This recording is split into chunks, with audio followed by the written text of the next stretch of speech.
Ladies and gentlemen, good day and welcome to Ambuja Cements Limited Q3 FY26 earnings conference call hosted by Antique Stock Broking. As a reminder, all participants' line will be in listen-only mode and there will be an opportunity for you to ask questions after the presentation concludes. Should you need assistance during this conference call, please signal an operator by pressing star then 0 on your touch-tone phone. Please note that this conference is being recorded. I now hand the conference over to Mr. Krupal Maniar from Antique Stock Broking. Thank you and over to you. Thank you, Ikra. Good evening and a warm welcome to everyone. On behalf of Antique Stock Broking, we welcome you all to the third quarter FY26 earnings call of Ambuja Cements Limited. I will now hand over the call to Mr. Deepak Balwani, Head of Investor Relations. Thanks and over to you, sir. Thank you. On behalf of Ambuja Cement, I am pleased to welcome all the participants to our Quarter 3 FY26 earnings call. Ambuja Cement Limited is part of the diversified Adani portfolio and the world's 9th largest building material solution company. Before we start, please note that this call may include forward-looking statements based on our current beliefs and expectations. These are not guarantees of future performance and may involve unforeseen risk and uncertainty. We are pleased to have with us on the call Mr. Vinod Bahety, Chief Executive Officer, and Mr. Rohit Soni, Chief Financial Officer. Now I invite Mr. Vinod Bahety to provide his valuable insights on the quarterly performance. Thank you, Deepak. Good evening and a warm welcome to everyone joining us for the third quarter results of FY26. This has been a decisive and strategically important quarter for Ambuja Cement. We delivered industry-leading performance, growing our volumes at 2 times the industry average. This was supported by stronger market execution, improved availability across both trade and non-trade channels, and higher base capacity utilization. Our actions on premiumization and mix improvement helped us capture significantly higher market share, better realization than the peers, and thereby reinforcing our leadership position. The operating environment remained favorable throughout the quarter. Cement demand growth was driven by infrastructure activity, sustained housing demand, and a recovery in the rural construction after a favorable monsoon. A defining development this quarter has been the proposed amalgamation of ACC and Orient Cement with Ambuja Cements. This marks the beginning of a unified one cement platform that will accelerate our growth trajectory, support EBITDA expansion, strengthen operational excellence leverage, improve logistics density, and enhance capital efficiency. We see this driving long-term value creation over the next 24 to 36 months. Regulatory approvals are progressing quite well. We are seeing an early operational success across the acquired assets. The capacity utilization for the quarter improved meaningfully for the acquired assets at 58%, improvement of 21% compared to the last year Y-on-Y, which was at 37%. Utilization had further improved. The exit of December, by the way, is 65%. Although my quarter average is 58 for the acquired assets, but the exit is at 65%. And we are confident and looking forward to achieve almost 80% on these acquired assets. These outcomes reflect disciplined execution of our integration and optimization playbook. Pricing has entered January on firmer ground, as we are seeing a similar uptick in price in January along with double-digit volume growth. Southern markets are leading increases in the range of 15 to 20 for non-trade, while the northern market has witnessed price increase in the range of 5 to 10 in non-trade range. Importantly, these hikes have held making a departure from the rollback-prone patterns of the previous years. With a comprehensive focus on value and market share, realizations improved rupees 5 per bag as compared to last year. Trade pricing continues to outperform non-trade with gaps widening up to 31 rupees per bag as non-trade remains more sensitive to the infra-led offtake and seasonal disruptions. On capacity, we commissioned 2.4 million tons of Marwar grinding unit ahead of the schedule. With this addition, our total capacity now stands at 109 million tons per annum. We were looking earlier at 120 million tons in FY26. 2 million tons of Sindri and Jamul has also been included here, in addition to our 118 million tons of target. But the Varsaliganj commissioning is now scheduled for first quarter of 27. So there is a delay of 3 months in Varsaliganj, such that now we will be exiting March at 115 million tons as compared to earlier 118. Alongside this, we are unlocking an additional 15 million tons of debottlenecking capacity at lower capex cost. These initiatives will provide a clear and capital efficient pathway to reach our aim of hitting 155 million tons by March of 28, which will position us strongly for sustained growth. Premiumization continues to be a powerful value driver for us. Premium cement volumes accounted for 35% of the trade sales, and in absolute terms, it increased 31% compared to last year, amongst the highest in the industry. Ambuja Kavach and ACC Gold, they remain our blockbuster premium cement products under the super premium segment. And GST reduction only has helped in terms of shifting of the consumer preference towards the higher quality performance driven products. Cost leadership remains a key strategic advantage.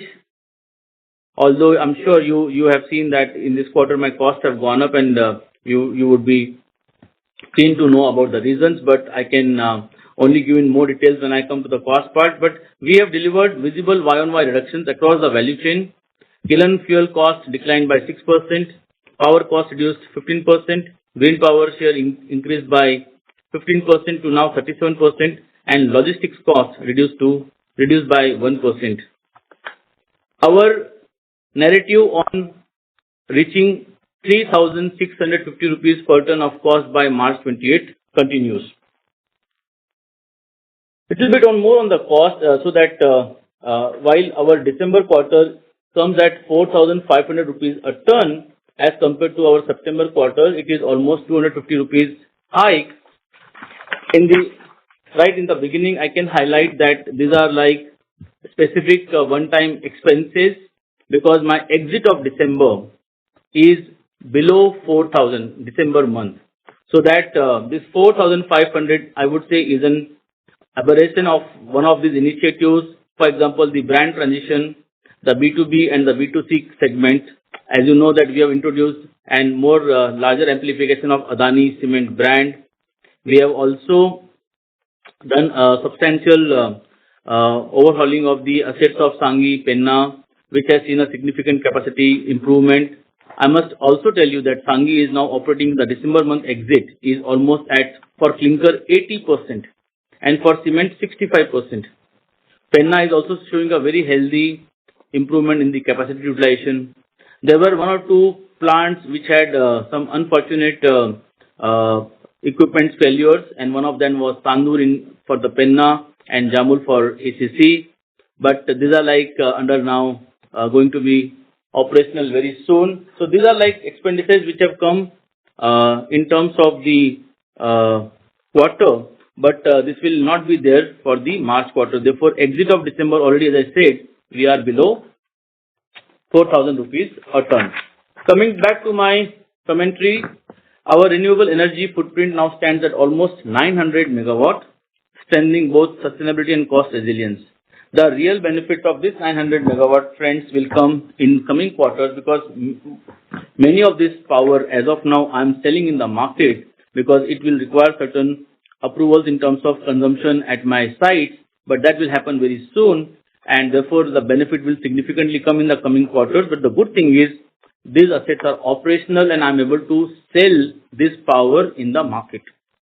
We expect to reach 1122 megawatt by FY27, providing this long-term insulation in terms of the energy price volatility. This green power, when I consume capitally, as I said, it will significantly improve my overall power cost per unit. As of now, I can tell you it is almost closer to 6.1 rupees per unit. When I look at the competition, they have a advantage over there, but that advantage will sooner come to Adani Cement once this is fully operational and we are able to consume it. Digital intelligence continues to be central to our operating model. We have launched CINOC, Cement Intelligence Network Operating Center, which is AI-enabled central control system. Lots of applications, user interfaces, simplified apps and smart tabs have been given to our people, and I strongly believe that this will be a game changer and will bring substantial efficiency and productivity with power of analytics to the cement business. Both IT and OT will have a significant improvement. Our ecosystem continues to deepen our execution advantage. We expanded engagement across the priority industry platforms. You are all aware of our engagement with CREDAI, BAI, NAREDCO, Institute of Town Planning, amongst many. These are like first of its kind institutional partnerships which we have initiated in the last 9 months, and they are giving us significant results. On-ground programs and brand activations continue to build trust in our product quality and services. FutureX, which now engages almost 750 plus institutions. Some of you would know that we launched this program on 15th of September, which is turned out to be the largest industry academy initiative. Almost now it encompasses 1.3 million students, which will give us a significant advantage to bring the synergies of academia with the industry, apart from getting the mind share and market share. In terms of the consolidated financial performance, we delivered a strong performance this quarter, supported by higher volumes, improved realizations, and discipline on the cost. Although, as I said, the December month has been a significant improvement and which will percolate down to March quarter as well. We reported our highest ever quarterly sales volume at almost 18.9 million tons, up 17%, and the market share improved to 16.6%. By the way, we have been giving a consistent double-digit volume growth for the last 9 months. So even if you look at my 9 months volume growth, it is in the range of almost 19%. On a normalized basis, we achieved the highest quarterly revenue at 10,277 crores in the third series of the year, Q3, up 20%, supported by 5 rupees per bag improvement in realizations. I think you will find some of the industry players have seen a decline in the prices Y-on-Y, but our focus on market, our focus on premium cement, our focus on blended cement, and you will see it more accelerated focus. It is now giving us a delta improvement in the realization, which in this case has improved by rupees 5 per bag Y-on-Y. PAT for the quarter was 378 crores, a jump of 258%. Again, for the sake of clarification, we have put an entire table on the one-off exceptional items so that PAT is apple-to-apple comparable. Unlike if you go with the reported numbers, you will find a steep fall, but that is incorrect because there are exceptional items sitting in terms of the income tax refunds and one time of the items or the excise duty drawback for Himachal, which I have clarified in my IR deck, also in my reported numbers, also in press release. So that is for apple-to-apple comparison, PAT is up to 58%. Operating EBITDA was 1,353 crores, up 53%. And again, I've given a clarification that the Himachal excise drawback is a one-off item. Last time also you all had suggested the same thing, 635 odd crores. So when you remove that, my EBITDA is up 53% Y-on-Y, and the per metric ton EBITDA is closer to 718 rupees per ton, up 31%. I have given you some explanation of earlier when in second quarter, September, when my EBITDA was almost 1,020 rupees per ton. The delta of 250 rupees per ton ballpark, for example, is what I told you in the element of cost, which is slightly higher as compared to last quarter. But as I said, December exit is phenomenally below 4,000.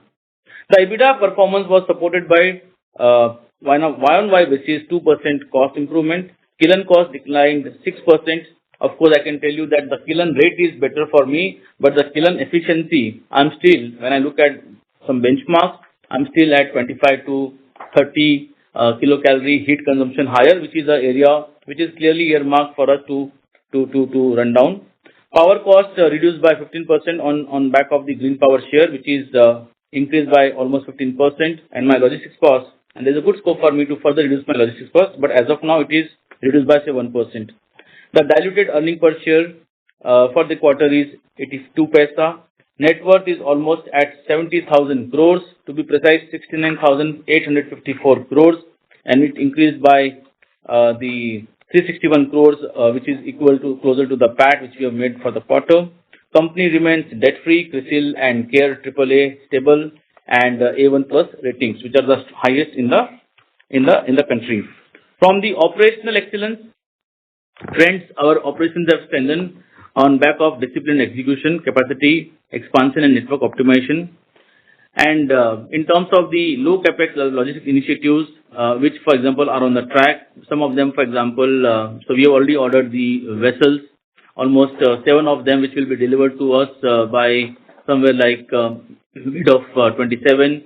We also are working right now in terms of the EV, for which we already have given some orders. So you will see more of this. We also are putting the blenders at the plants. We are also debottlenecking on the logistics. We are also putting a sharp increase in terms of the production of the premium cements. All of this, for example, will bring a substantial improvement in the overall say plant efficiency. By the way, we have substantially run down the SKUs, and which used to be multiple SKUs from a plant. Almost 30-40% of that efficiency has also been brought in. On the digitalization, I have covered it, so I won't repeat more. But on the ESG and sustainability, this quarter marks another step forward in strengthening our climate and sustainability leadership. Efficiency improvements from the modern assets, and by the way, more and more modern assets, because this March quarter itself, we will have almost around 8 million tons of cement, which will be up and running and commissioned. So this efficient new assets will help to average out the overall efficiency factors. It will help me to bring down the lead distances. As of now, I see that my lead is relatively higher compared to the some of the peers, but that is obviously in terms of the location advantage what others have, since they have number of GUs. But in my case, as we move up with new assets, it will come down. We accelerated our breakthrough on decarbonization pathways, while we have been the first in the universe in terms of the commercial scale installation of Coolbrook's RDH, which is rotodynamic heater technology for the kiln electrification. This will help me substantially to improve my AFR. As you know that we are doing it in Varadapalli plant in Andhra. Additionally, the Indo-Swedish carbon capture unit pilot project in partnership with IIT Bombay and the government of Sweden is already in the process, and we have become the first Indian cement company to adopt the TNFD framework, bringing our nature-related disclosures in line with the global benchmark. So on the ESG front, friends, I can assure you that we are front runners, and we will not leave any stone unturned to achieve the ESG desired parameters. On people, community, and capability building, our organization is becoming younger. As I told you last time also, my plants are becoming younger. We are becoming more digital savvy, and we are more focusing on smart execution. Across the communities, we are expanding access to future-ready skills through robotics, drone labs, rural KPOs, so and so forth. I think so in terms of our community engagement, it is on a very strong footing, and therefore you will see more and like approvals coming on the at the various public hearings and all. Brand, customer, and stakeholder engagement has been very strong. Our presence across the 29 high-impact industry platforms enable us directly engage with more than 38,000 key stakeholders, including builders, developers, engineers, architects, and policymakers, which I mentioned to you, some of the great institutions like CREDAI, BAI, NAREDCO, and so forth. It is giving us a direct interface. Brand visibility remained widespread with outreach and activations touching over 300 million individuals across the cinema, OTT, digital, so and so forth. I think so our team is very forward in terms of using the digital media. In terms of the technical services, which is one of the key strengths of Adani Cement, and I have a very sizable team on technical services. We have strengthened considerably. What we call it as ACT, Adani Certified Technology Site, which are like the houses which are built by our premium cement. This is growing every quarter, and this quarter we had almost 36,000 ACT sites. We have a network of 70+ thousand contractors, influencers. We have almost taken 400 workshops and so on and so forth. So on the technical engagements also, we are on a very strong footing. Now, friends, I'm on the last concluding for my opening speech in terms of industry. I'm very positive. I've been positive for last 4 quarters. When at the beginning of this financial year, in the first quarter itself, I told I see a demand growth of almost 8%, and in between there were headwinds of the war and monsoon and seasonal dynamics and so on and so forth.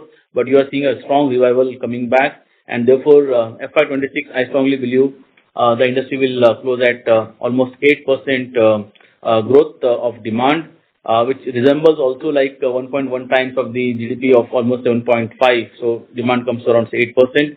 Exit of trend of December was robust, and with demand strengthening from early December and carrying into January also. I mentioned to you that even in January we have seen a good level of price improvements, and we are also seeing a similar trend expected in February. So the overall revenue are going to improve. It is expected almost, as I said, 8% demand growth and almost 2 to 3% improvement, another improvement in the coming quarter, which will be healthy finish for the year. Against this backdrop, our R&D-backed customized cement solutions, you will hear it very soon that we are also doing some specific R&D-backed customized cements, and that is going to strengthen my value-added products of cement, and thereby the weighted average realizations. Institutional demand is very healthy, but growing focus is on the blended cement, and which will consume lots of fly ash or slag. So that is what, for example, will be a key driver for me. Currently, my share of trade and non-trade is almost 65 is trade and non-trade is 35. Down the line, it will be moving towards 70-30. By the way, end of December, exit of December, we are seeing this trend of 67-20-33, and January already we are at 70-30. So that is, for example, what we are focusing more on the trade channels, which is going to give healthy kind of realizations.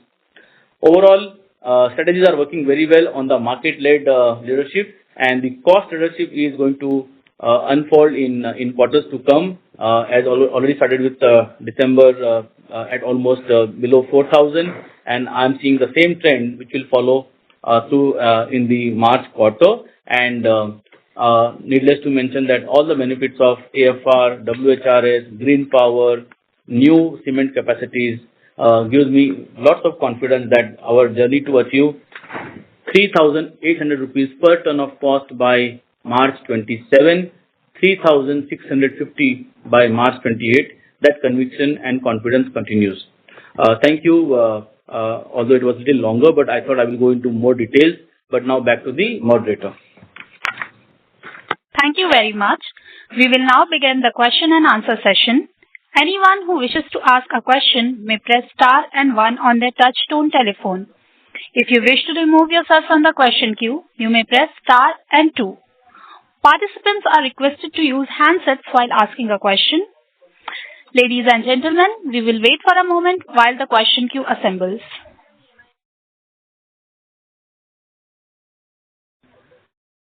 The first question is from the line of Naveen Sahadev from ICICI Securities. Please go ahead.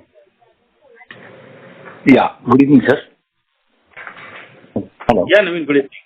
Yeah, good evening, sir. So, 2 questions. One is on your volumes. So, in the quarter, you have reported about 17% growth. But if I were to just exclude Orient from it, which you have reported, I mean, first of all, congratulations for the transparent, entity-wise reporting, which helps us really understand and even pose this question in the first place. So, congratulations on that. My question was, if I exclude Orient from the total volumes, then the volume growth comes to more like 6%, and even I'm assuming Penna would have ramped up. My question was that if the realization decline, as I see, is much less than peers, so is it that in Q3 we were focusing more on premiumization or on pricing or value versus volume, and which is why we saw a slightly lesser growth in other regions, if I may think it that way? And how should one look at them incrementally going ahead about volumes X of South from a market share and growth point of view? Okay, so you had two questions. So Naveen, you're through with both the questions? Sorry. My second question then was on the renewable energy. So 898 out of 1122 is already commissioned, which is nearly 80%. But in your opening comments, you also said that you're not able to utilize it fully pending approval, so you're selling it in the market. So is it that this whatever you are selling in the market is how is that reported in the first place, and then what kind of savings by when can we expect, and how much savings in the renewable space? Okay, Naveen, so let's come to the most important question is in terms of the volume growth. I think 17%, which includes all the entities Ambuja as a Concall, right, Y on Y. So you're right that in the previous year quarter, Orient was not there. I can do the math, and Orient, if I exclude, that would come somewhere like 8%. And if I completely remove all the acquired assets, and then if I go with the base capacities, Naveen, that comes to, in fact, that is a tad better than the industry. It comes to closer to around 6%. Yeah. Now, which would mean the base capacities of Ambuja and ACC, right? Now, if you do a similar thing for other companies, you will find that those companies are at somewhere like 3 to 4%. I'm not naming anyone, but generally like that is the trend. But we are actually better than that. Second question. So second point, you're right that in terms of the gear shift, of course, now the strong brand of Ambuja and ACC, and now with the loaded power of Adani, and therefore now it's like Adani, Ambuja, Adani, ACC, our whole larger drive is to regain the market share on the trade side. So many companies will end up doing a larger share of volume because they will end up doing on the non-trade sides and all. Our focus will be to regain the leadership position of Adani Cement on the trade side on back of the strong brand equity what we have. So therefore, forward looking, I can say 70-30. I mentioned in my opening remarks 65-35 to now the exit of December, say 67 to 33, and then in March already, although in the month of January I'm seeing 70-30. And gradually down the line 75-25, for example. So that is like our wish list and our working to achieve. So that will definitely help me to improve my realization. It will help me to penetrate more premiumization, and therefore the NSP will be better than the industry peers.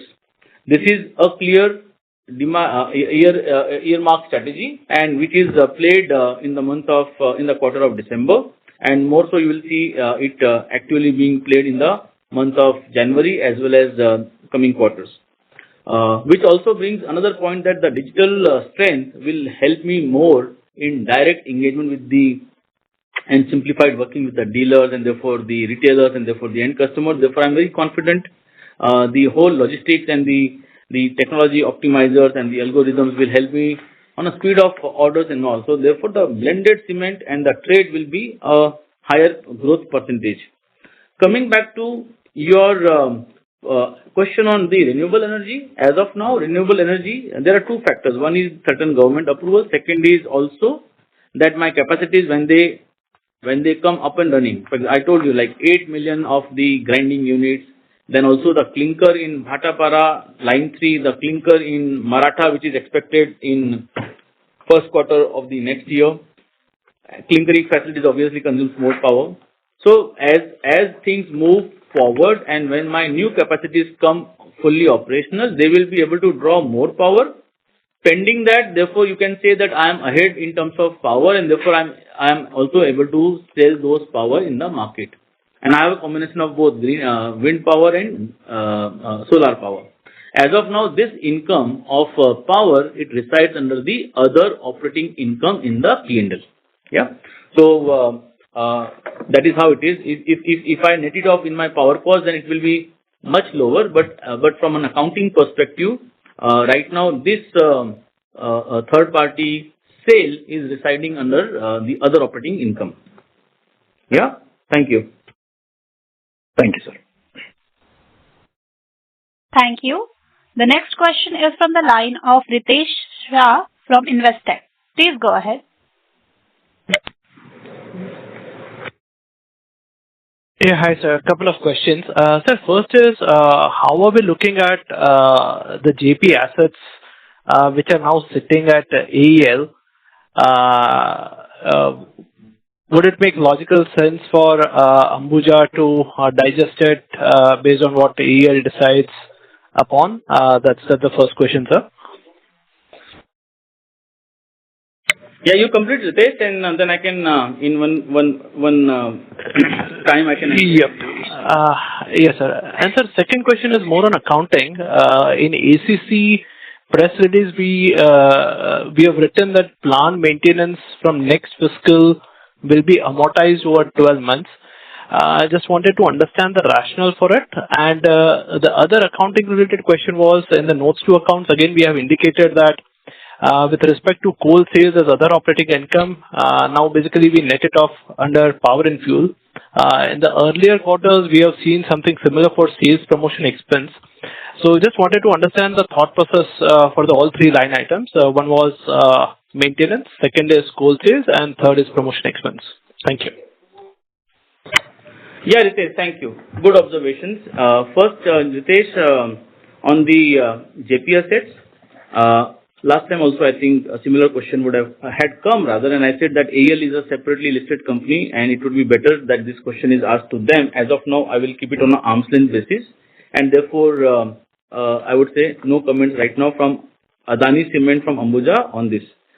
Second is in terms of the accounting of the plant maintenance. This is like very important, Ritesh, because otherwise what happens is so far as of now, the accounting has been done. For example, say December quarter, the accounting results into distorted sometimes picture of a quarter because the cost gets booked on an actual basis when the maintenance happens. What now we want to bring it, which is more logically to all of you also, that this amortization will happen over 12 months so that the quarters don't get distorted with the scheduled plant maintenances. Right now, the accounting policy has been to book it in the quarter when the maintenance activity actually happens. Yeah, so that is like a very proactive step so that all of you are able to then properly look at the quarter in a real sense. So far as your third question is in terms of the coal sales and the which is like whether it is netting off my other OPEX, I will just like want some details from my CFO. So in ACC, because of the MSA, what we have between the one cement platform, so the coal sale which happens, earlier we were netting it off on the expenditure. Given the discussions which we had with our auditors, we have shown it up gross at both the ends. So that is going under the revenue from operations instead of it netting it off from the power and fuel. The value was 315 crores for the period. Yeah. Sure. Sir, can I just squeeze in one more question? But again, Ritesh, I think the moot point here is, I just want to again check that there is no impact. First, it's only grossing up. It is only the grossing up. Yes. No impact on the P&L item. Absolutely. Right? No impact on the EBITDA. Right? So, yeah. So, Ritesh, over to you again.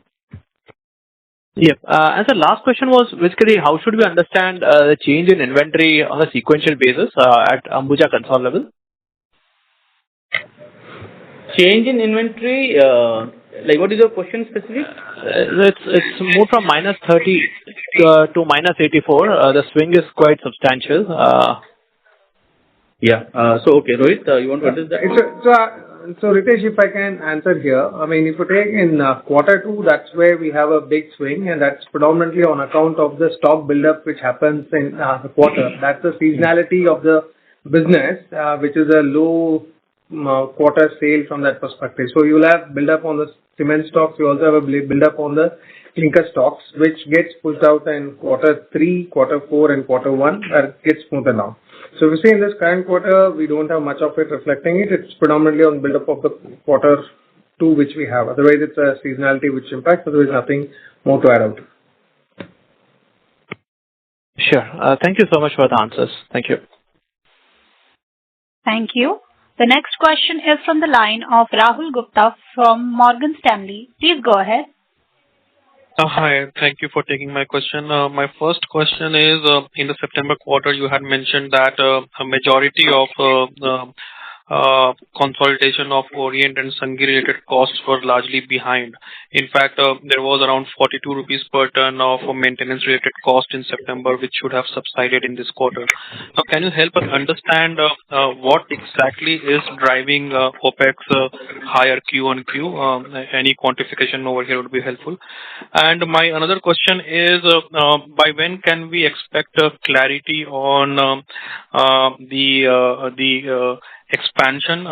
You gave us the 15 million ton debottlenecking breakdown, but what about the rest on your roadmap to 155 million ton? Thank you. So, what's his name? Rahul. Rahul, hi. I think if you go back to slide number 38, so while it captures broadly the overall phasing of the expansion plan, so FY26 exit is 115. Actually, it is 117, but then I am also going to do mothballing of two unviable and economically unviable units, basically. So therefore, I'm saying 115 on a net basis. And then on top of it, the overall phasing of FY27 and 28, that will cover balance almost. So it will have a combination of both the new use and the debottlenecking also. Ballpark around 130 to 32 will come by exit of March 27, and the balance will then come to me at exit of March 28. No, thank you for that. What I was looking for was breakdown asset wise. When can we expect details around that? Breakdown of the capacity or breakdown? What Yeah. breakdown? Capacity. Yes. Okay, that we can. So as things first, let's achieve the end of March, so that we are happy at say 118 million tons, 117 sorry, and minus 2 of the mothballing, so 115 for example. Let's achieve that. Then as things progress, we will keep giving you further details, because the blueprint is ready. But as things progress, we also want to go progressively with the quarters. Got it. Thank you. And my the earlier question on OPEX. Thank you. Thank you. Sorry, what the earlier question was on cost of what? Of Penna and Sangi? Debottlenecking. I think in the last previous analyst call also I told the debottlenecking comes below 50. So I was at say $48 per ton. Yeah. No, that's not what I was looking for. The last quarter you had mentioned that Sangi and Orient were largely fully transitioned, and okay, the operating cost you are saying. Yeah. The O&M cost. No, I think the O&M cost, for example, Rahul, of course, like that point of time, Sangi and Penna are through. But now, for you to have a substantially more capacity utilization, there were some items which were left. And then as I said that for Penna, there were a couple of these plants, like more so like Tandur was down, and in case of ACC, couple of old assets were down on certain equipment. So that is where, for example, some of the scheduled maintenance which was supposed to happen in say January, February got preponed in December itself, and that results into, and which is precisely my point when Ritesh asked that how you want to schedule is in terms of the overall maintenance cost, and I told that from coming financial year we will have a proper amortization of the O&M cost over the quarters in terms of spread over the month as part of the budget, so that there is no per se distortion of the cost on the actual basis. Yeah, unless there is any other breakdown. Otherwise, it will be like scheduled over the 4 quarters. So let me ask this question differently. So how much of your OPEX was one-off during the quarter? No, so like a good level of, for example, almost like in terms of my branding and my repairs, for example, almost 125 rupees is sort of like one-off.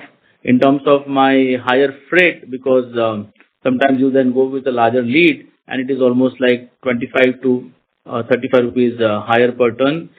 In terms of my some of the legal costs, one time in terms of some of the legal cases which we have won, by the way, but then this adds to the cost. So ballpark around say 150 odd rupees is say one time, and therefore like when I look at now my December exit, is clearly below 4,000 rupees, while compared to which was almost like 4,500 rupees a ton for the quarter. Yeah. So with every passing month, with every better utilization of green power, with every better utilization of the WHRS capacities and the alternate fuels, these costs are going to come down. So therefore, in terms of giving you an estimate, I can only give you an estimate ballpark, but the actuals will be positively surprising to all of us. Got it. Thank you so much and wish you all the Thank you. Ladies and gentlemen, in order to ensure that the management is able to address questions from all participants in the conference, please limit your question to one per participant. The next question is from the line of Siddharth Mehrotra from Kotak Securities. Please go ahead. Thank you for the opportunity, sir. Sir, just to sort of elaborate on the previous participant's question, could you perhaps give us some breakdown in terms of direction for each of the cost line items? Say, for example, in terms of power and fuel costs, how much do you expect them to trend downwards, upwards, same for other costs, so on and so forth? Yeah. So that's good point. I can give you ballpark. I think in the initial commentary also I mentioned. Let us say, for example, my overall say power consumption per ton of cement, which I find there's a scope for me to reduce by almost 10 to 12 units per ton, and in terms of rupees per unit, almost 1.5 to 2 rupees, which is like although end objective, but 1 rupee immediately. So ballpark 100 to 125 rupees a ton, I see improvement possible quickly on the power.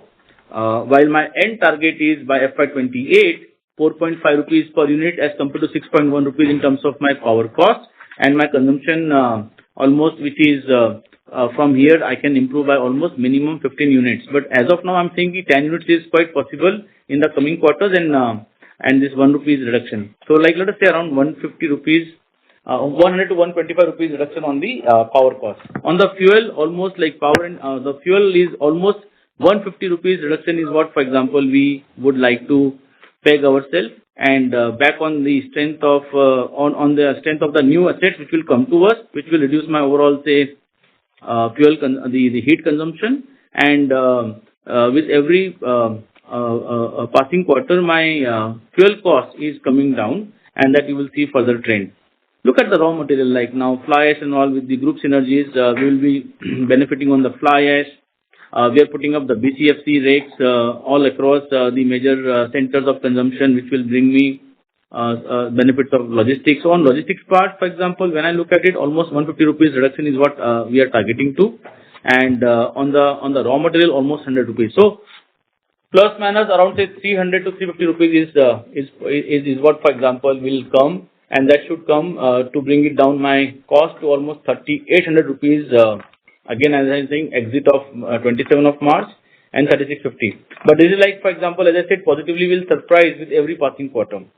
But the blueprint is very clearly laid down. So these are basically longer term goals, not exactly visible, say, over 1 or 2 quarters, right?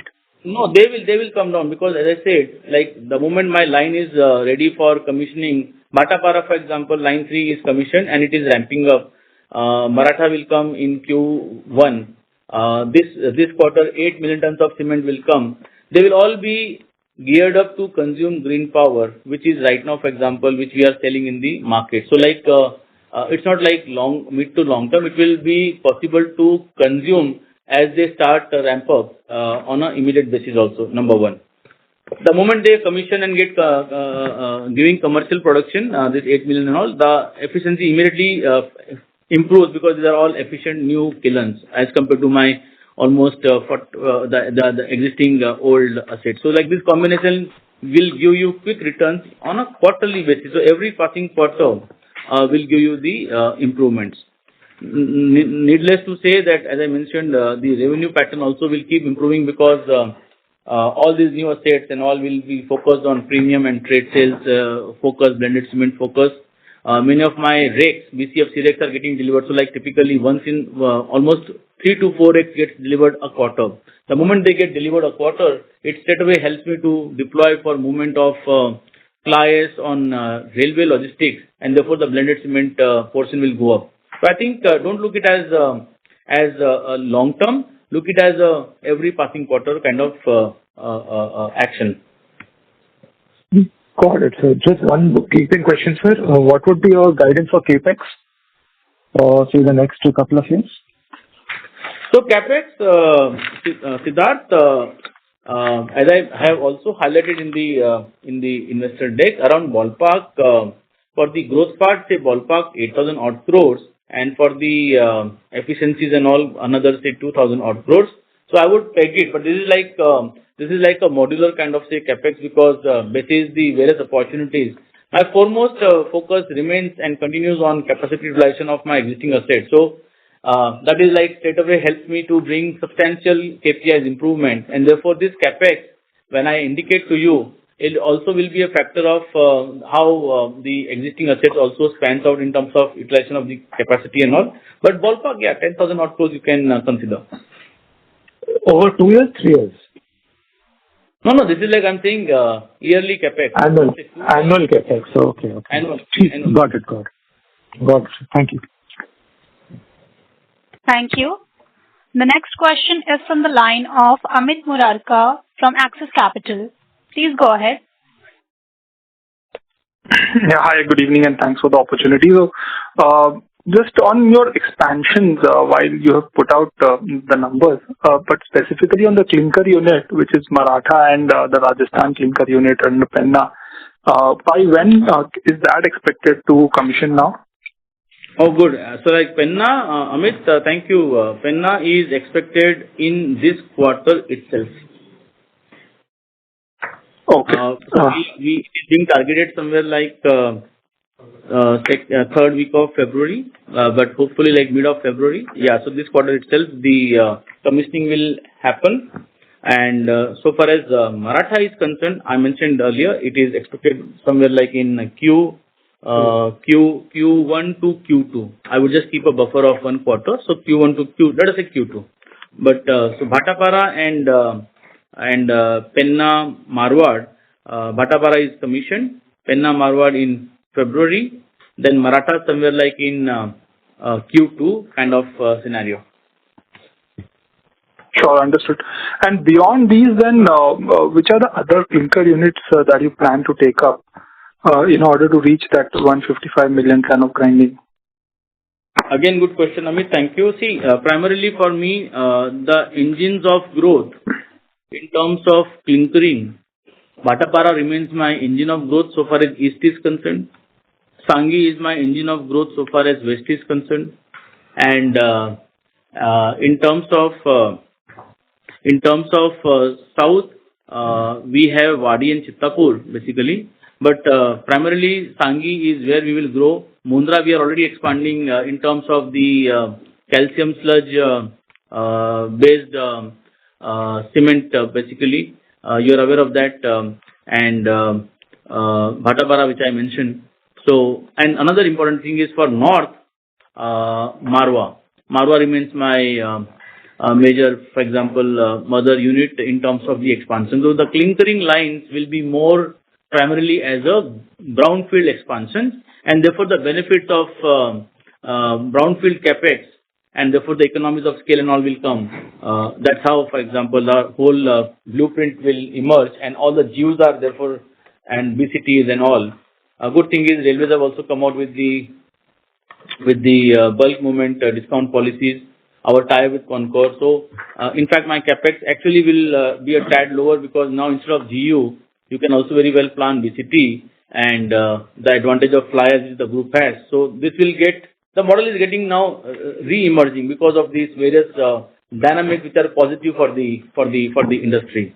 Yeah, but as I said, Bhatapara, then Marwa, then Sangi are our mother units for these three locations.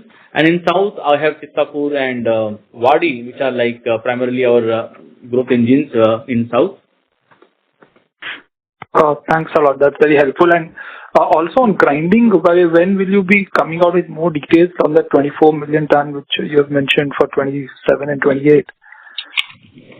I will go back to what I think Rahul had asked this question, or Siddharth would have asked this question, Amit. I think give me time that with every passing quarter, I'm going to keep you posted because, as I said, the industry is in a very interesting, very supportive of policies by government, and therefore, instead of saying you that grinding units, I will rather put a blend of BCTs and grindings and container movement and so on and so forth. Therefore, like the models are re-emerging, and therefore, like I will keep updating you all in terms of the footprints with every passing quarter. Thank you. Just a last question, if I may. So, you were earlier also contemplating giving out the operations on a contracting basis. So, has there been any progress on that attempt that you're making?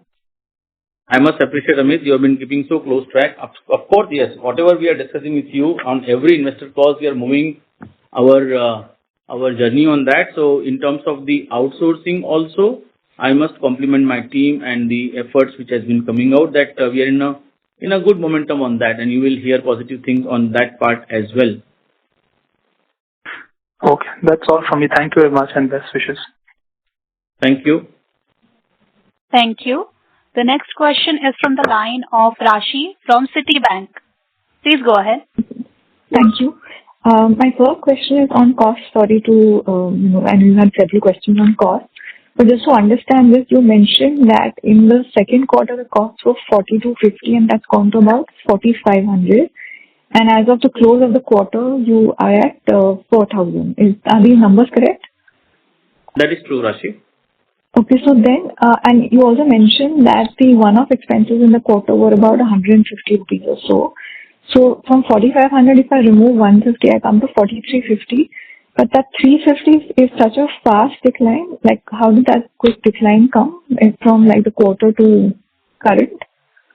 No, so Rashi, like I gave you some quick headlines when it was asked, like what are the items which are like one-off, and I explained. But I explained in terms of broadly the branding, the O&M, the logistics cost, for example, which came in, and some of these legal costs which additionally came in, and also in terms of this delta 250 rupees, which was there as compared to September quarter, ballpark 250 resides in some of these items. But primarily the first 2 months have seen it's more on the maintenance and all. December was lean and clean, and therefore December is almost like below 4,000. And as I progress in January also, it is actually below 4,000. Therefore, my confidence to circle back to you on March exit at below 4,000 is very high. I can share further to you details more if you require, but this is like ballpark what I have been explaining right from my initial commentary to now. And as I said, with every passing month, the benefits of green power, the benefits and all of that, for example, I won't repeat, are actually coming in. So therefore, like some of these items get stayed off also. Yeah. So these are like ballpark my answers to that.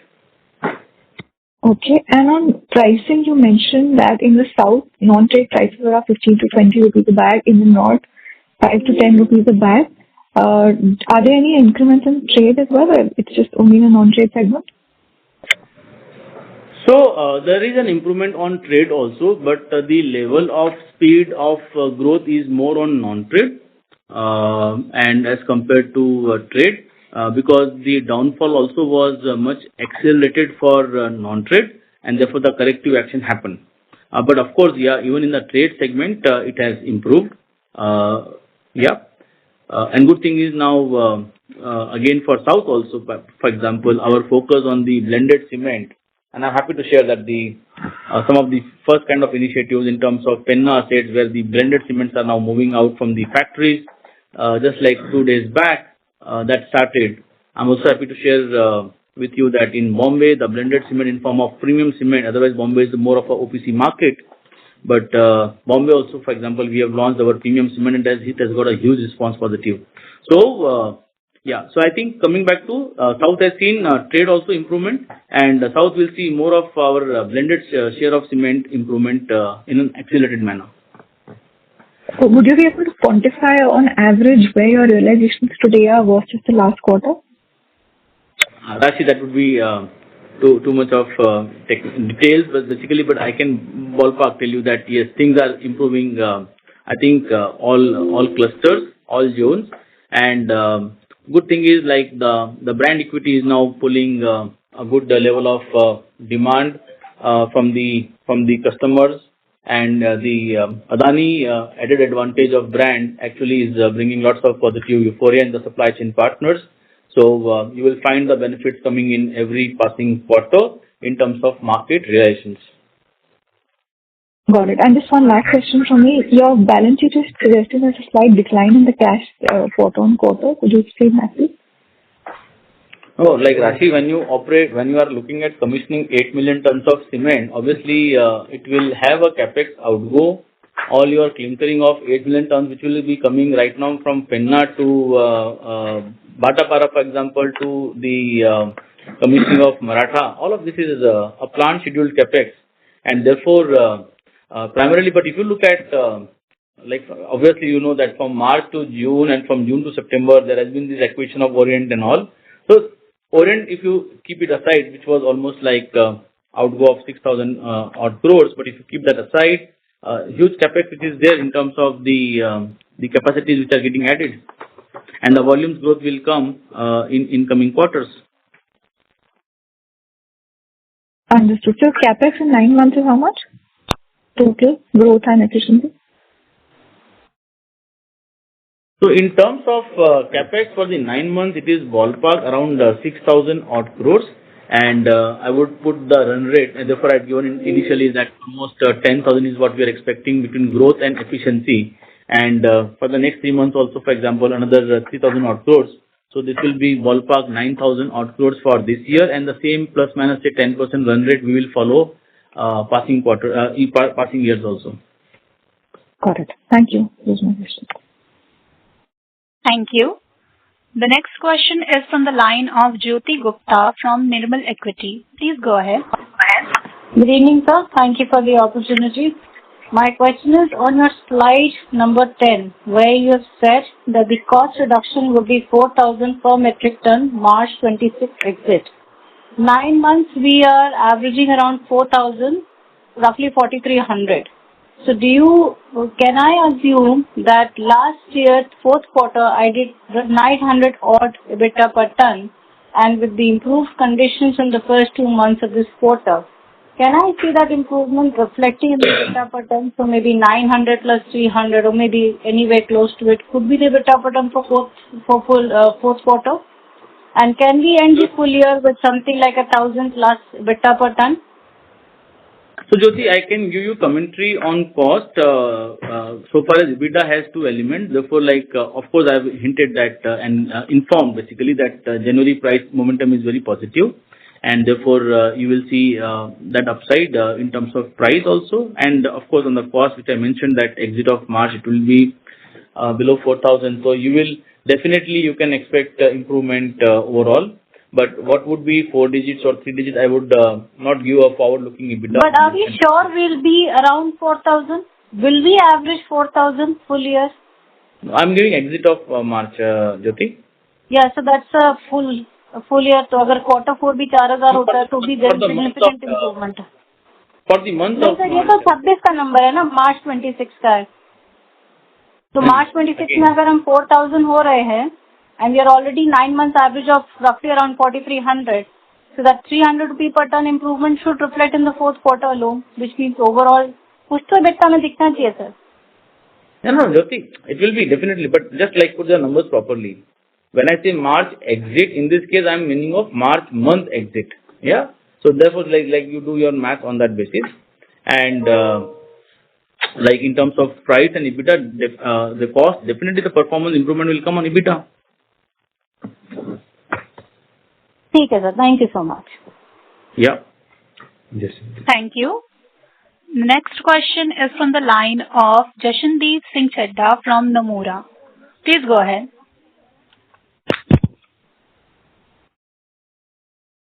Hello. Am I audible? Yeah, Jashandeep. Yeah. Hi, sir. Thank you for the opportunity. So my first question is regarding the acquired assets. It feels like, for a year so, these acquired assets have been a drag on the performance of Ambuja Concall. In your presentation also, you mentioned that from the organic assets, you delivered 1,045 rupees per ton EBITDA.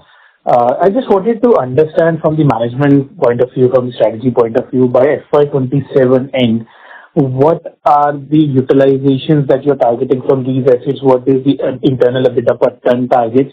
And what will be the key levers, in generating those numbers? I just wanted to get a sense of, how you're planning to ramp up the acquired assets. Jashandeep, now that we have acquired and we have integrated, so therefore I would say that it's now under Adani Cement. All these assets, including my existing assets, the target is to hit 80% utilization, and the target is to hit EBITDA, which is almost closer to 1250 to 1300 rupees a ton, and then gradually move towards 1500 rupees per ton. So the acquired assets are doing very well. I told you Sanghi, which is now a good turnaround, and we are hitting almost 80% on clinker for December month. And I told you 65% on cement, and which will move up further. Some debottlenecking which I have to do it in Sanghi, so that I get almost as of now, say 25% of the clinker, which is like 20,000 tons per day. I have to do a small capex part, which is already in the process. So by June or July, I should have 2,500 tons utilization. As of now, I am handicapped to 17,500 tons per day kind of utilization. So that will happen. Yeah. So when you acquire assets like this, and more so the assets which are financially challenged when they were acquired, and when the erstwhile company promoters could not do overhauling and all, it takes time, because these are like strategically important assets. You get 1,000 million tons. You have a huge play. You have a mother plant now which will set up more clinkering units over there. Therefore, I would give enough opportunity for the asset. And by the way, I'm planning for a site visit also for all of you in the month of February. Team will come back to you shortly on this, so that seeing is believing, and therefore you will get a larger comfort of the turnaround of Sanghi. That was on the acquired assets. So like for me now, acquired and existing, it gets all as a Adani Cement platform, one cement platform, and now I would be confidently discussing with you in terms of the capacity in line with the Adani norms and Adani standards for all of these assets. Understood, sir. Thank you for this. So my next question is, more from a strategy point of view, from an industry point of view. Adani Cement is one of the largest players we have. Just wanted to understand your view on, consolidation. Do you think, I mean, you have already told us that organic capacity expansion you will be discussing in a later call, but do you think that is the consolidation phase over, or there is more scope? And I mean, just a structural view, if you can give us, how are you looking at the industry right now? No, consolidation phase, of course, like till 1 to 1.5 years back has seen a good run up on that, and now taken a pause, because the companies which have deeper pockets when they have acquired, and therefore they are just taking a pause to basically ramp up the existing assets, and that trend will continue, and therefore the focus on ramping up the acquired assets and then capacity utilization of the assets remains a focus area. But as things turn around, obviously then companies become more bullish, and this is like a cycle which will continue. So it takes a pause, it again comes back to the circle, and there are companies which will be available for consolidation, right from small size to mid-size companies. But the pace will be not that what we have seen 1.5 years back. The pace will be little lesser. The size and scales will be relatively lesser. And but I would say that yes, there will still be opportunities, and I'm sure those opportunities. I've been always saying that we are always open to at the right price and right value. So therefore, no one, for example, because I have a very strong balance sheet, 70,000 crores of net worth and zero debt as of now. So therefore, like opportunities will come at the right price. We will be very open to that. But the current deeper focus is right now on the ramp up of the existing facilities and the organic growth, which is already we have put a blueprint to work on. Understood, sir. Thank you so much for this. Thank you. Thank you. Participants, you are requested to limit your questions to one per participant. The next question is from the line of Prateek Kumar from Jefferies. Please go ahead. Yeah, good evening, sir. Next, please allow a couple of questions. Can you tell how the EBITDA per ton would look in different regions in 3Q, or particularly maybe which region underperformed versus your 715 per ton blended average due to specific plant performances? No, generally, it's like you all know the answer. It's like South will generally be modest compared to the other markets. West, for example, is generally better, and in this case, markets like Bombay are always far better. In terms of East was also subdued, although it picked up in the last month of the December. Center has been completely subdued, so the pricing was very the aggression of competition was very high in center.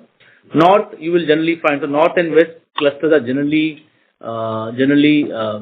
mitigated from this kind of say immense pressure on competition, but center and east and south remains vulnerable, and south generally is vulnerable, and east and center can surprise on either side. That's how it spans out. Sure. One other question, and this was like related on the earlier. So you had like 4,500 rupees per ton average for this quarter, exited at 4,000 rupees. Simplistically, for modeling purpose, next quarter you will have like a swing of 500 rupees per ton on cost, and likely will flow completely to EBITDA per ton. So you can like report 1,200 rupees plus pricing increase. That's the expectation for next quarter. I would be very happy to give you some forward-looking statements on this, Prateek, but I would resist on that because I can give you with comfort that what I can target on cost, but on the EBITDA, I think this question came with Rashi also, Rashi or with Jyoti, I think. So I would resist on any commentary on the EBITDA, but you can do your. But you are smart enough. Right. Sure. These are the questions. Thank you. Thank you. Thank you. The next question is from the line of Ashish Jain from Macquarie Capital India. Please go ahead. So my first question is on power consumption. Like, the point you made earlier that power consumption can come down by 10 units. And one of the drivers you listed was commissioning of the new clinker plants. But, like our understanding under the erstwhile management was that one of the reasons power consumption here was the limestone and the aging of the plant. So are you saying that the 11 million ton will really help you to bring down portfolio level consumption by 10 units, or are we also working on efficiencies of the existing clinker plants as well? Both Ashish. I mentioned to you in terms of the stability, reliability, and therefore the utilization factor of the existing plant, and that will be a key for every kind of KPIs. And on top of it, the blend of the new assets. So it will be benefit of both coming together on an overall basis, the reduction of 10 units. And this is high visibility, you think, based upon whatever technical assessment you may I have think done? I'm already seeing that visibility. See, as I said, with capacity utilization improving for the acquired assets, with the efficiency capex is done for the existing assets. And you're right, some of the assets which are old from ACC and all, and therefore when you debottleneck, you will actually be able to get a higher volume of cement from the same assets, and straight away your efficiency improves.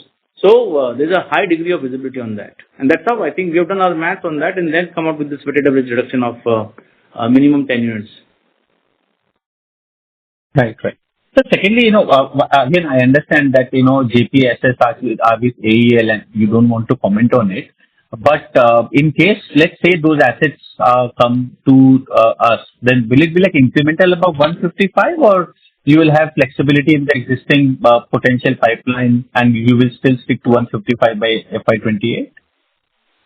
No, I think my larger point is 155 has element of both organic and inorganic, so that continues. Although I'm not commenting anything on AEL transaction, but right. Whether it is JP or whether it is XYZ, 155 will subsume as a overall both organic and inorganic.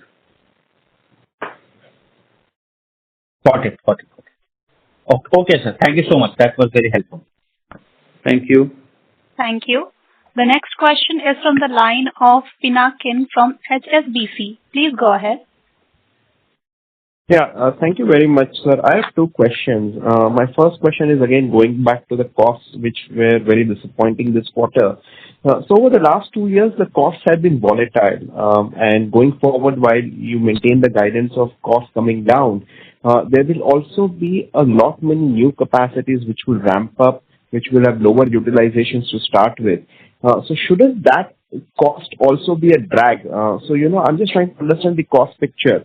Will the overall cost for the company come down, or will the new plants cost be higher in the ramp-up phase, and the existing plants cost will come down?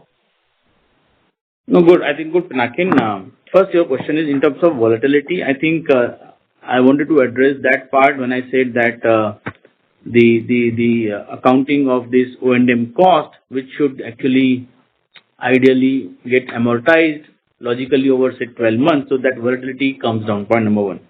Point number two, the new capacity, right, ramp up. So in terms of GU, the ramp up happens very fast. Unlike in clinkering, the ramp up happens in a phased manner. The ramp up doesn't really increase the cost because they already are sitting at efficiencies. So ramp up will not increase, but it incrementally will improve the costs. And any cost which is required at the time of commissioning, anyways, that gets capitalized. So these three answers, for example, will help you to.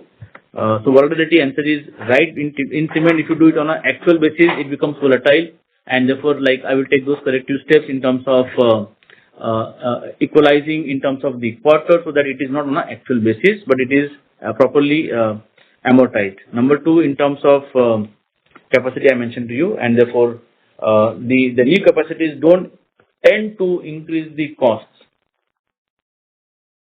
Sure.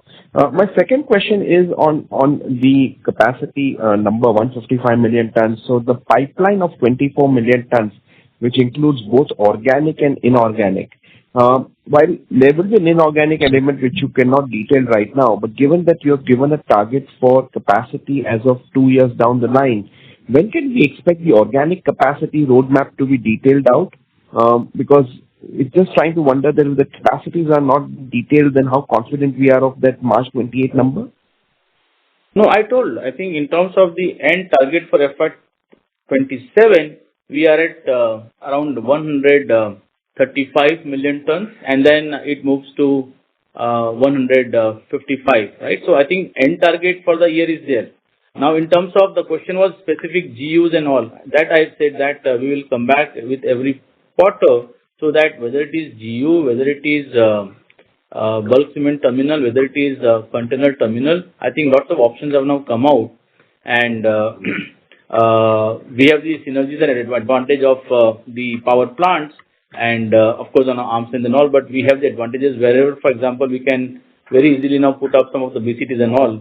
So this whole model requires a detailed review to bring more efficiency on the capex and still get the benefit of the capacity. I think that is what we are going to come back and circle back to you. But the larger numbers very much remain intact.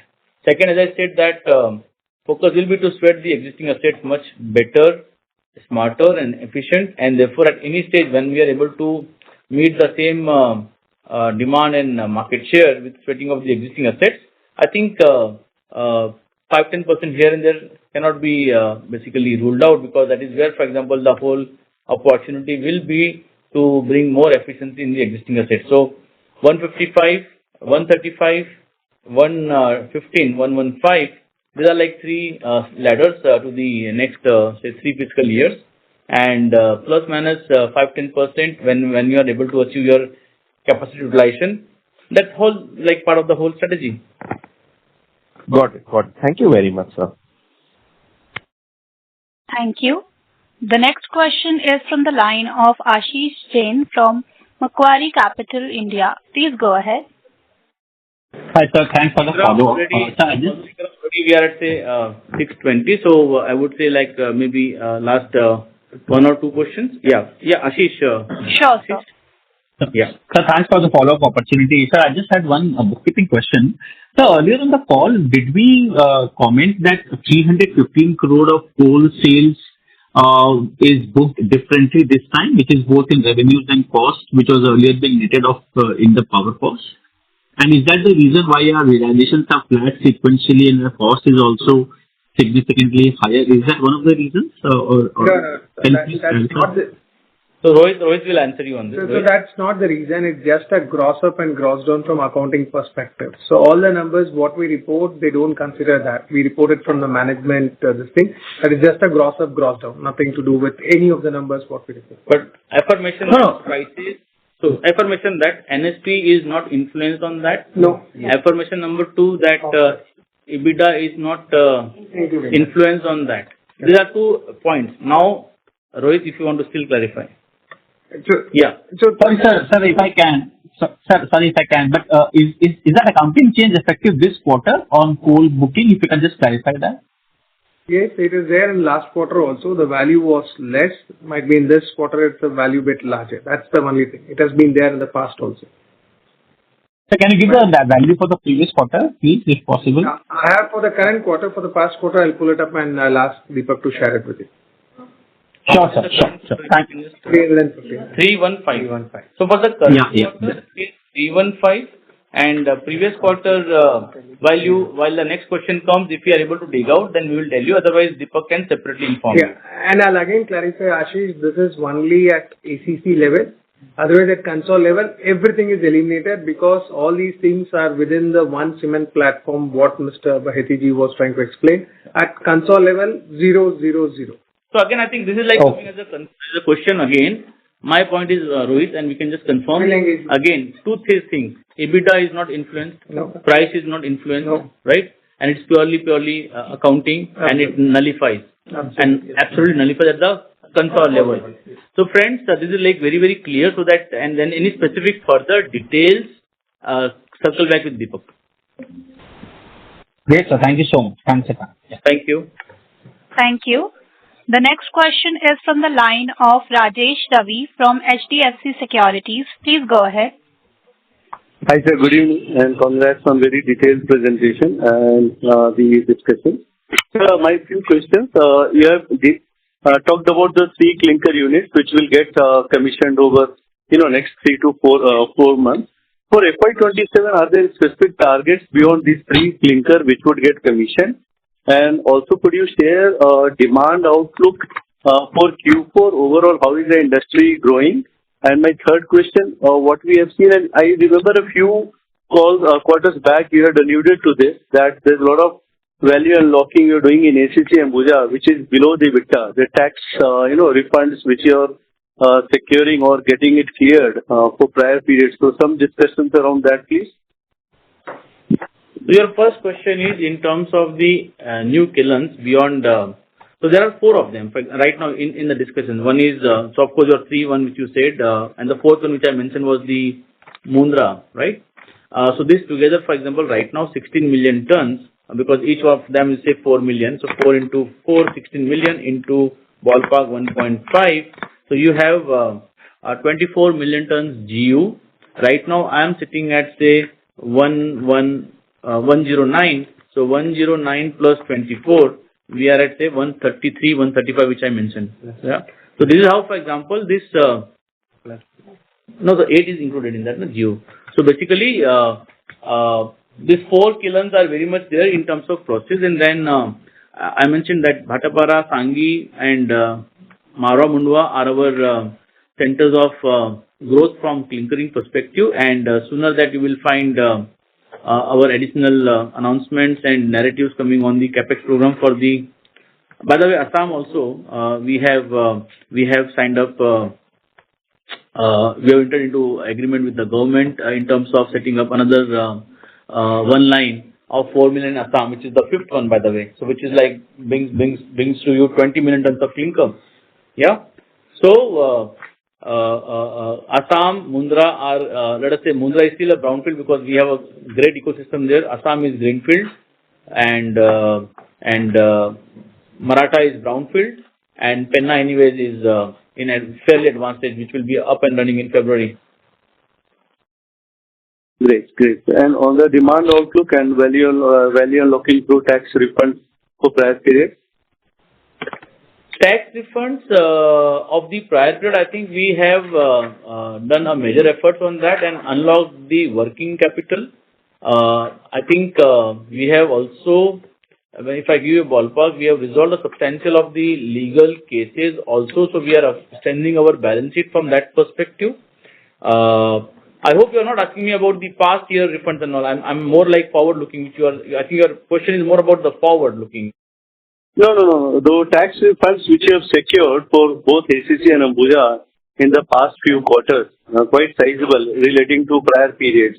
So are there more which is available to be realized on that? So in the future, not to that this magnitude, I think there will be, but this magnitude may not come, I think, but few points on the GST and few points on some of the specific taxes and all from a couple of states, and then some incentives which has to come in form of long pending. So I think those are the ones which will be adding up to the overall cash flows. But on the income tax, I think we have sizably resolved majority of the cases. Okay. And on the demand, sir, Q4, what is the industry outlook you're looking at? Q4, how is January, and what is the outlook for next 2 months in your assessment? I remain bullish on demand for the cement industry, and industry as a whole. I would say that Q4 should also see around 8 kind of percentage, and therefore the leading players will find double-digit growth again in the quarter of March. Great. So just last question on the capacity which you mentioned, Assam. When do you target this line to be operational? Which line? Assam capacity which you are planning. You mentioned that you will be setting up a greenfield in Assam. Yeah, I would say that since Assam is Assam, and therefore like it could take around I would say ballpark say 24 odd months, 18 to 24 months is what, for example, we should be looking at. Okay, so somewhere closer to FY28 exit, we would be looking at this. Yeah, I think the work on the ground has already started. Land has been secured, and the incentive program and all, for example, is well in moving very well. So Assam will see a good level of work at the site. Sir, you talked about 2 capacities getting mothballed, 2 million ton odd. Could you elaborate if it is already done and at which location? They are like very old assets. One of them is in say Sindri, and second is basically at Jamul. So on slide number 38 of the IR deck, see again, I'm sure like you would appreciate our IR decks are very transparent and very full of information. So on 38 page number, you will see the mothballing of these 2 capacities, Jamul and Sindri, very old mills. So these are already done, right? In the current capacities. They have already been there non-operational practically, and therefore, I'm removing them from my operative capacity. Okay. Okay. Great, sir. That's all from my end. I can still also use it on an opportunistic basis, but as of now, they are economically unviable. Therefore, I've kept them non-operative. Understood. Great, sir. That's all from my end. Thank you. All the best. Thank you. We'll take the last question from Kunal Shah from DAM Capital. Please go ahead. Yeah, hi, sir. Firstly, on Sanghi, now it continues to operate around 50% odds, sub 50 on an average level in terms of grinding. Now, this is despite this asset being acquired for more than 2 years. The ramp up remains much lower versus our initial guidance. And the geography is Gujarat, where we already have a very strong presence. So what is going wrong here structurally, or what was the negative surprise here that we realized post the acquisition, if any? Good observation again. Nothing per se wrong. I think we have to understand the topography of Sanghi. It's like a classic island plant. And you've seen some of the harsh seasons. So last year, for example, you have seen flooding and all, and huge storms. Some of the plants were affected, and Sanghi was also, some equipments were damaged. Second is in terms of some improvements. For example, the transmission line was little low voltage transmission line, and which is if you would just track it, therefore already now the transmission line from government is getting revamped and strengthened to take a higher load factor, which will straight away help me to bring at least 20-25 megawatt of green power in Sanghi. Therefore, it will benefit me in a sustained power and at a reduced cost. Sometimes otherwise, when this kind of say storms and winds and bad seasons, so power tripping happens very often. So nothing wrong with the asset per se, except some of the debottlenecking and investment which you had to do, including some dredging activity which had to be done, which has been done now. So like now, I think with 80% in December exit, when I say December exit is December month, 80% of clinker being capacity being used, and almost 65 for cement. I think from here things are now only improving.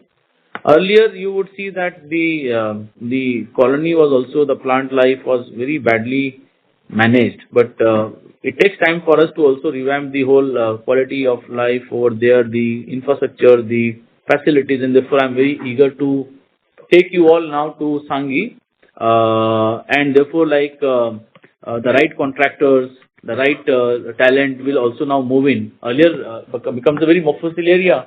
So those were the issues, but we know that when you acquire a asset of this scale and which gives you sizable potential and which has 1,000 million tons opportunity so that you can set up multiple lines, I think it's a game of doing it, setting it right and gradually so that it performs overall in due course. Understood. This is helpful. And one last one. If you look at the current status, we have underutilized acquired assets, a capacity expansion target of maybe 15 to 20% over the next 2 years. This in the backdrop of industry demand at roughly 8% odd, right?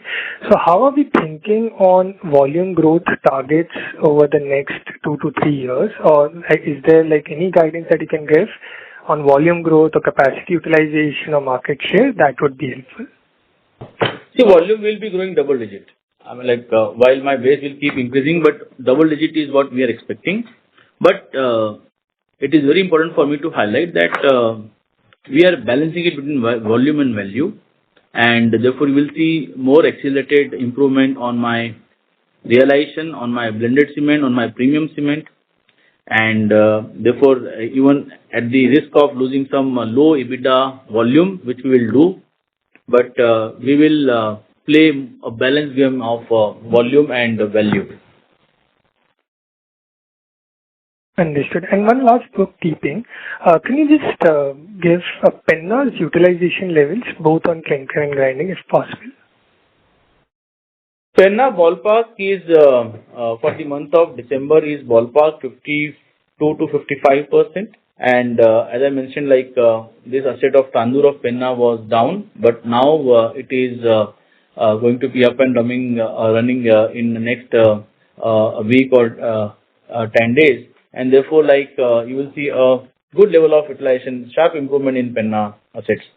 So some of the assets we have done a substantial overhauling. That also, for example, results into whenever I do an overhauling, it sharply improves my O&M cost, and which gets booked when the actual cost is incurred. Penna is a classic case on that. So lots of this work has gone to bring these assets back to their desired asset reliability factor, and therefore, like and I mentioned to you that Penna assets now will start selling blended cement also, and therefore it will help me to improve substantially the capacity utilization. The Krishnapatnam grinding unit of Penna, for example, which was there, which now say 2 million becoming 4 million, and once I start substantially using this 4 million, because right now the ramp up of the additional 2 million has not happened, but the moment that happens, this 55% will see a sharp jump in terms of capacity utilization. Understood. Understood, sir. This is very helpful. Thanks and all the best. And thank you for extending the call as well. Thank you. Thank you very much. We are almost at 1 hour 45 minutes. So I'm sure now Ikra will take a judicious call. Yes, sir. Ladies and gentlemen, due to time constraint, that was the last question. I now hand the conference over to Mr. Deepak Balwani, Head Investor Relations at Ambuja Cements Limited, for closing comments. Thank you. I trust most questions have been addressed. You have my contact number. Please feel to call me. Thank you. On behalf of Antique Stock Broking, that concludes this conference. Thank you for joining us, and you may now disconnect your line.